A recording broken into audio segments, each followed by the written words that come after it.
back. It is Wednesday, so we get to check in with our friends over at Moncus Park. And we're checking in with Mark. He's the grounds director over there. And Mark, you are waist deep in irises. Isn't this something? Look how tall these are. These are about 4 feet tall. I'm 6 feet tall, so this is about a 4 foot tall stand, or what they call a clone of irises. These are our Louisiana native irises. Moncus Park is home to a national iris preservation garden. These are all, we have over 30,000 irises out here. We started with about 7,000 3 years ago. Wow. And they divide so quickly that we now have over 30,000 irises. So we have a few more days left of the bloom. They started about March, and they'll go about another 2 weeks. So if you happen to have missed this year, that's okay. Next year, mark your calendar. April 8th was our peak bloom day. That was one particular day where the irises were just spectacular. Of course, every day is really nice. But mark your calendars for next year. April 8th to about the 15th is peak bloom time. And these irises have a particular growth habit.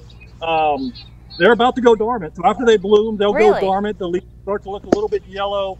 And if it's too unsightly for you, you want to come in here and cut them back. One thing to consider too is that if you like the irises that you have in your garden, and you don't want them to cross-pollinate and create new varieties, you want to take the seed pods off. Right after they bloom is a good time to do that.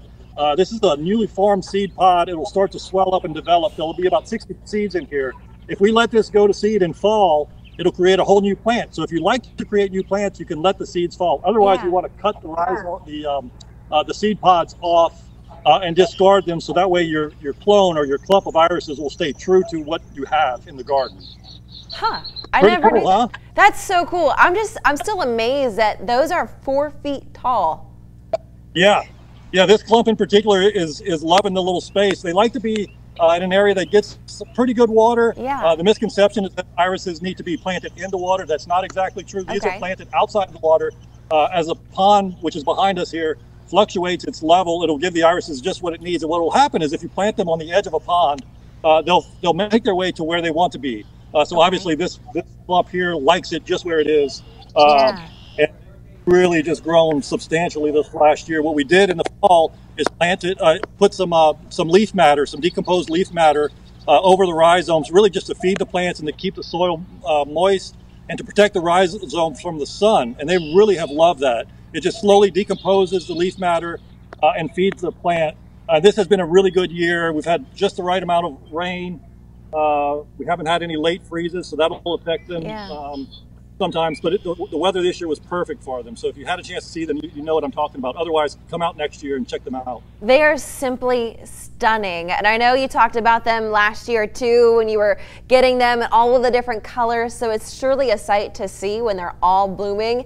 That was like around April 8th is that peak date. Mark, if people at home want to learn more about all the work that you guys are doing at Moncus Park, how can they? They can find us on moncuspark.org, Facebook, Instagram, we're all over. Thank you so much for joining us and showing us these beautiful irises today. Thank you, Taylor. Of course. If you at home want to learn more about the irises and everything going on over at Moncus Park, head to our website, kdn.com.